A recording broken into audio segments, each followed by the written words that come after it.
கதிரவன் news சொந்தங்கள் அனைவருக்கும் வணக்கம். இரவு நேர பிரதான செய்திகள். முதலில் தலைப்புச் செய்திகள். திடீரென சபைக்கு வந்த ஜனாதிபதி அனுரகுமார திசாநாயக்க. பாடசாலை மாணவர்களுக்கு வெளியான முக்கிய அறிவிப்பு. இலங்கை மின்சார சபைக்கு உச்ச நீதிமன்றம் பிறப்பித்துள்ள உத்தரவு. பொதுமக்களுக்கு விடுக்கப்பட்டுள்ள எச்சரிக்கை. கனேமுல்ல சஞ்சீவவின் மரணம் குறித்த நீதிமன்றம் தீர்ப்பு வெளியானது. 2 மாவட்டங்களுக்கு மண்சரிவு அபாய எச்சரிக்கை. யாழ் அரியாலையில் மீட்கப்பட்டவை மனித எச்சங்களே, அறிக்கையில் அதிர்ச்சி தகவல். வாகனம் வாங்க காத்திருப்போருக்கு மகிழ்ச்சி தகவல். வடக்கு கிழக்கு இராணுவ முகாம்களுக்கு பூட்டு. தொடர்பான விரிவான செய்திகள். ஜனாதிபதி அனுரகுமார திசாநாயக்க சற்று முன்னர் நாடாளுமன்றத்துக்கு வருகை தந்துள்ளார். 2025ஆம் ஆண்டுக்கான தேசிய மக்கள் சக்தி அரசாங்கத்தின் வரவு செலவு திட்டத்தின் மீதான குழுநிலை விவாதம் தற்போது நடைபெற்று வருகிறது. இந்த நிலையில் ஜனாதிபதி அனுரகுமார திசாநாயக்க திடீரென சபைக்கு வருகை தந்துள்ளார் என்பதும் குறிப்பிடத்தக்கது. பாடசாலை மாணவர்களுக்கு காலணி வழங்குவதற்கான வவுச்சர் சீட்டுகளின் செல்லுபடியாகும் காலம் நீட்டிக்கப்பட்டுள்ளது.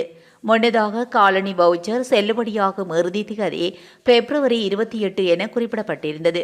இந்நிலையில் செல்லுபடியாகும் காலத்தை மார்ச் 20ஆம் தேதி வரை நீடிக்க தீர்மானிக்கப்பட்டுள்ளது.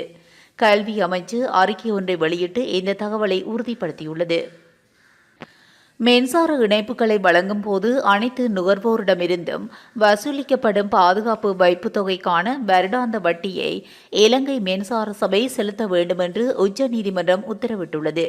இது தொடர்பாக மின்சார சபை தாக்கல் செய்த மனுவை பரிசீலித்த உச்சநீதிமன்றம் இந்த உத்தரவை பிறப்பித்துள்ளது. அரசுக்கு சொந்தமான மின்சார வழங்குனர் இலங்கை மத்திய வங்கியால் செலுத்தும் வருடாந்த வட்டியானது 11.67 வீதத்தை வீட்டு நுகர்வோர் உட்பட அனைத்து வகை மின்சார நுகர்வோருக்கும் செலுத்த வேண்டும் என்று உத்தரவிடப்பட்டுள்ளது. பொதுமக்களுக்கு இலங்கை தொலைத்தொடர்பு ஒழுங்குமுறை ஆணைக்குழு எச்சரிக்கை விடுத்துள்ளது. இதன்படி தொலைபேசி நிறுவனங்களின் பிரதிநிதிகளாக தங்களை அடையாளம் காட்டிக்கொண்டு பரிசுகளை வென்றுள்ளதாக கூறி மக்களை ஏமாற்றி பணம் பறிக்கும் மோசடி குறித்தும் எச்சரிக்கை விடுக்கப்பட்டுள்ளது. இவ்வாறு மோசடி செய்பவர்கள் தனிநபர்களிடமிருந்து பரிசு வென்றுள்ளதாக தெரிவித்து குறுஞ்செய்திகள் அல்லது தொலைபேசி அழைப்புகள் மூலம் அவர்களை தொடர்பு கொண்டு பரிசுகளை பெற வரி அல்லது கட்டணங்களை செலுத்துமாறு மோசடிக்காரர்கள் பண மோசடியில் ஈடுபடுவதாக இலங்கை தொலைத்தொடர்பு ஒழுங்குமுறை ஆணைக்குழுவின் பணிப்பாளர் தெரிவித்துள்ளார். இதுகுறித்து பொதுமக்கள் எச்சரிக்கையாக இருக்கவும் இதுபோன்ற மோசடிகளுக்கு உட்படாமல் இருக்கவும் இலங்கை தொலைத்தொடர்பு ஒழுங்குமுறை ஆணைக்குழு கேட்டுக்கொண்டுள்ளதோடு எந்தவொரு பரிசு கோரிக்கைகளின் நம்பகத்தன்மையை சரிபார்க்கவும் தேவையற்ற செய்திகள் அல்லது அழைப்புகளின் அடிப்படையில் எந்த பணத்தையும் செலுத்த வேண்டாம் என்று அவர் மேலும் அறிவுறுத்தியுள்ளார். கனேமுல்ல சஞ்சீவவின் மரணம் துப்பாக்கிச்சூட்டு காயத்தால் மார்பு, கழுத்து மற்றும் வயிற்றில் ஏற்பட்ட பல காயங்களால் ஏற்பட்டதாக கொழும்பு பிரதான நீதவான் தனிஜால் லக்மாலி இன்று தீர்ப்பளித்துள்ளார். இந்த சம்பவம் தொடர்பான 2 நாள் விசாரணையில் முடிவில் தலைமை நீதவான் இந்த உத்தரவை பிறப்பித்துள்ளார். இதற்கிடையில் கனேமுல்ல சஞ்சீவவின் மரணம் தொடர்பான பிரேத பரிசோதனை அறிக்கையையும் கொழும்பு குற்றப்பிரிவு நீதிமன்றத்தில் சமர்ப்பித்திருந்தது. தீர்ப்பை அறிவித்த தலைமை நீதவான் விசாரணையின் போது மேற்கொள்ளப்பட்ட அவதானிப்புகள் மற்றும் கொழும்பு தடயவியல் மருத்துவ அதிகாரி அலுவலகம் சமர்ப்பித்த பிரேத பரிசோதனை அறிக்கையை கருத்தில் கொண்டு இந்த முடிவை எட்டியதாக கூறியுள்ளார். இதற்கிடையே இந்த விசாரணை கொழும்பு தலைமை நீதவான் முன்னிலையில் அழைக்கப்பட்ட போது இறந்த சஞ்சீவகுமார சமரரத்ன அல்லது கனேமுல்ல சஞ்சீவின் சகோதரி தில்ருசி சமரரத்ன சாட்சியம் அளித்தார். இதன்போது பாதிக்கப்பட்ட தரப்பு சார்பின் முன்னிலையான சட்டத்தரணிகள் நீதிமன்றில் சாட்சியங்களை சமர்ப்பித்ததுடன் சஞ்சீவகுமார சமரரத்னவின் துப்பாக்கிச்சூட்டு சம்பவம் தொடர்பில் முழுமையான விசாரணைகள் அவசியம் என சுட்டிக்காட்டினார்.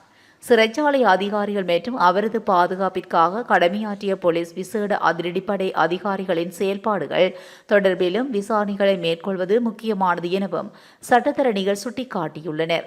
முன்வைக்கப்பட்ட அனைத்து உண்மைகளையும் பரிசீலித்த கொழும்பு பிரதான நீதவான் மரணத்துக்கான காரணத்தை சுட்டிக்காட்டி தீர்ப்பை அறிவித்தார்.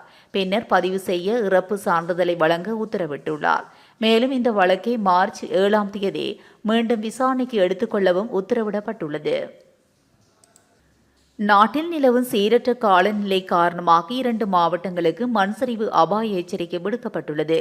இந்த மண்சரிவு அபாய எச்சரிக்கையானது இன்று வெள்ளிக்கிழமை பிற்பகல் 12:30 மணி முதல் நாளை சனிக்கிழமை பிற்பகல் 12:30 மணி வரை நடைமுறைப்படுத்தப்பட்டுள்ளது.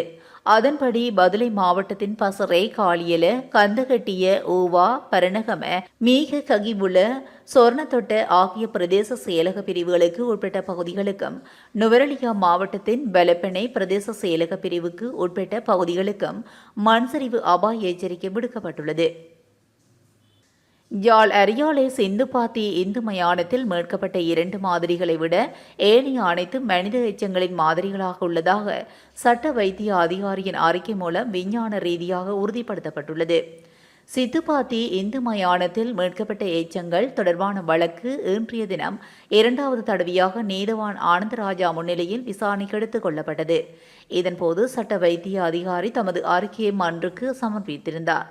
குறித்த பகுதியில் 40க்கும் மேற்பட்ட எலும்பு மாதிரிகள் பெறப்பட்டதாகவும் அவற்றில் 2 மாதிரிகளை விட ஏனைய அனைத்து மனித எச்சங்களின் மாதிரிகளாக உள்ளதாக சட்ட வைத்திய அதிகாரியின் அறிக்கை மூலம் விஞ்ஞான ரீதியாக உறுதிப்படுத்தப்பட்டது. இதுகுறித்து முதற்கட்ட ஆய்வு செய்ய வேண்டும் என யாழ்ப்பாணம் போதனா வைத்தியசாலையின் சட்ட வைத்தியாதிகாரி பிரணவன் செல்லையா மன்றின் கவனத்துக்கு கொண்டு வந்துள்ளார். அத்துடன் 2 அடி ஆழத்துக்கு கீழேதான் இந்த மனித எச்சங்கள் எடுக்கப்பட்டுள்ளதாகவும் இது தொடர்ச்சியாக மனித எச்சங்களால் நிறைந்த பகுதியாக உள்ளதாக அல்லது தனிப்பட்ட புதைகுழியாக உள்ளதா எனவும் ஆய்வு செய்ய வேண்டும் என தனது அறிக்கையில் குறிப்பிட்டார். அந்த வகையில் மூத்த தொல்லியல் ஆராய்ச்சியாளர் ராஜ் சோமதேவா இதுகுறித்து தனது ஆய்வினை செய்வதற்கு விருப்பத்தை தெரிவித்துள்ளதாகவும் ராஜ் சோமதேவா கொக்கு தொடுவாய் மனித புதைகுழி தொடர்பான ஆய்வினையும் மேற்கொள்வதாக கூறினார். இவற்றை கருத்தில் கொண்ட நீதவான் முதற்கட்டமாக ஸ்கேன் மூலம் ஆய்வினை செய்வதாகவும் அந்த வகையில் 4ஆம் தேதி 3ஆம் மாதம் 2025 செவ்வாய்க்கிழமை பிற்பகல் 3 மணிக்கு இது தொடர்பான கலந்துரையாடல் மன்றில் இடம்பெறும் எனவும் காலநிலையை கருத்தில் கொண்டு இந்த ஆய்வு மேற்கொள்ளப்படும் எனவும் கூறப்பட்டுள்ளது. 5 வருடங்களுக்கு பின் தற்போது இறக்குமதி செய்யப்பட்டுள்ள வாகனங்கள் அடுத்த வாரம் முதல் விற்பனைக்கு வரும் என இலங்கை வாகன இறக்குமதியாளர் சங்கம் தெரிவித்துள்ளது. நாட்டிற்கு கொண்டுவரப்பட்ட 2வது தொகுதி வாகனம் நேற்றைய தினம் ஹம்மாந்தோட்டை துறைமுகத்தை வந்தடைந்துள்ளது. இதற்கு அமைய இதுவரை ஜப்பானிலிருந்து 196 வாகனங்கள் நாட்டிற்கு கொண்டுவரப்பட்டுள்ளன. இதன்படி வெகன் ஆர், எல்டோ பெஷல் உள்ளிட்ட வாகனங்கள் ஜப்பானிலிருந்து நாட்டுக்கு கொண்டுவரப்பட்டதாக இலங்கை வாகன இறக்குமதியாளர் சங்கம் தெரிவித்துள்ளது. இந்த வாகனங்கள் அடுத்த வாரமளவில் விற்பனைக்கு வரும் என வாகன இறக்குமதியாளர்கள் சங்கம் தெரிவித்துள்ளது. வடக்கு கிழக்கு மாகாணங்களில் அத்தியாவசியமான ராணுவ முகாம்களை தவிர்த்து ஏனையவற்றை மூடுவதற்கு விசேட நடவடிக்கை எடுக்கப்படும் என்று பாதுகாப்பு பிரதி அமைச்சர் அருண் ஜெயசேகர தெரிவித்தார். அத்துடன் ராணுவ வசமுள்ள காணிகள் முறையான மீளாய்வுகளுடன் கட்டங்கட்டமாக விடுவிக்கப்படும் என்று கூறியுள்ளார். பாராளுமன்றத்தில் வெள்ளிக்கிழமை உரையாற்றுகையிலேயே அவர் இதை தெரிவித்துள்ளார். மேலும் கூறுகையில் வடக்கு மற்றும் கிழக்கு மாகாண மக்களும் பெருந்தோட்ட மக்களும் அரசாங்கத்துக்கு விசேட ஆணை வழங்கியுள்ளார்கள். ஆகவே அனைத்து இன மக்களையும் ஒன்றிணைந்தே செயல்படுகிறோம். தேசிய பாதுகாப்பினை உறுதிப்படுத்தவும் மக்களின் பாதுகாப்பினை உறுதிப்படுத்தவும் இராணுவத்தினர் உட்பட முப்படையினரும் அர்ப்பணிப்புடன் செயல்படுகின்றோம். இயற்கை அனர்த்தம் ஏற்பட்டாலும் இராணுவத்தையே அழைக்கிறோம் என்று. ஆகவே முப்படையின் சேவையை ஒருபோதும் குறைத்து மதிப்பிட முடியாது என்று குறிப்பிட்டுள்ளார். இத்துடன் இரவு நேர பிரதான செய்திகள் நிறைவடைகின்றன. தொடர்ந்தும் செய்திகளோடு இணைந்திருக்க கதிரவன் நியூஸுடன் இணைந்திருங்கள். நன்றி, வணக்கம்.